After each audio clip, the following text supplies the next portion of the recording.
खोलवर समुद्रामध्ये मासेमारी करत असतात. कधी कधी समुद्राच्या उसळणाऱ्या लाटा ह्या त्यांच्या होडीपेक्षाही मोठ्या असतात.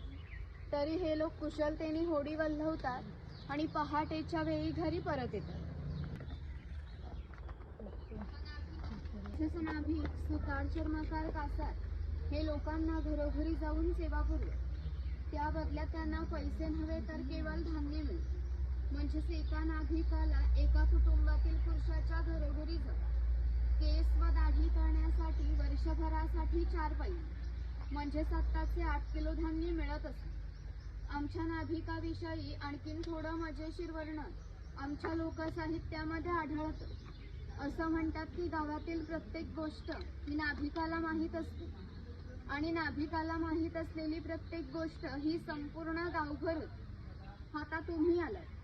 ही गोष्ट ज्या अर्थी नाभिकाला समजली त्या अर्थी ती आमच्या संपूर्ण गावाला समजली. आमचं संपूर्ण गाव तुमच्या स्वागतासाठी उत्सुक आहे.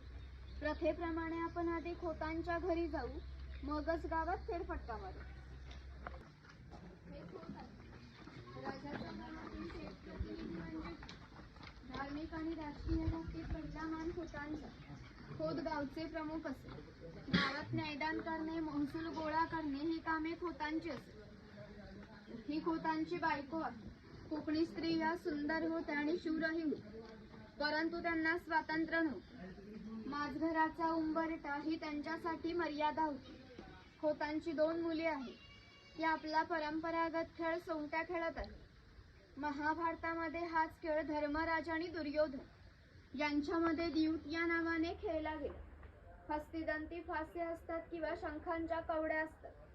त्या टाकून विशिष्ट प्रकारचे दान मागितले जाते. त्यानुसार सोंगट्या मागे पुढे सरकवून हा खेळ खेळला जातो. घराची रचना पहा. खोत ज्या उंचवट्यावर बसले आहेत त्याला ओटी असे म्हणतात. गावातील मान्यवर लोक ओटीवर बसत असत. समोर आहे ती पडवी. सर्वसामान्यांनी पडवीला बसायचे. खोतांच्या डाव्या बाजूला आहे स्वयंपाकघर, उजव्या बाजूला आहे देवघर. खोतांच्या मागे आहे ते माझघर म्हणजेच पूर्वीची बेडरूम. घराचे छप्पर पहा. वरती छोटे छप्पर आहे, मध्ये गॅप आहे, खाली मोठे छप्पर आहे. कोकणामध्ये उष्णता फार असते. घरातील उष्ण हवा या गॅप मधून सतत बाहेर जाते आणि बाहेरील थंड हवा तिची जागा घेते. म्हणजेच घरातील वातावरण नेहमी थंड राहते. घरासमोर अंगण आहे. अंगणात तुळस आहे. अंगण हे कोकणी घरांचं वैशिष्ट्य आहे. इथे अडकीत त्यांचे प्रकार दाखवले, तुम्ही ते बघू शकता.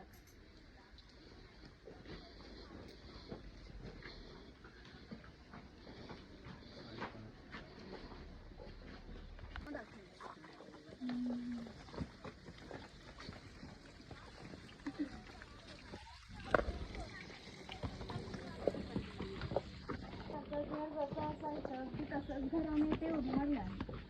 ही चूल दिसते तिला कोकणी भाषेत पिरसा म्हणतात. ती सतत पेटती ठेवली जायची, कारण पूर्वी लायटर किंवा माचीस नव्हता. शेतकऱ्याच्या बायकोला जेव्हा स्वयंपाक करायचा असेल तेव्हा येथील 2-3 निखारे घेऊन स्वयंपाकघरातील चूल ही पेटवीत असे. हा विस्तव विजला तर घरातून गारबोटी दगड ठेवलेले असते. त्या एकमेकांवर घासून विस्तव करावा लागत असे. शेतकऱ्याची बायको आहे ती शेतकऱ्याची मुलगी आहे. तो पाळणा आहे. पाळणा आम्ही शेतकऱ्याच्या घरात कायमस्वरूपी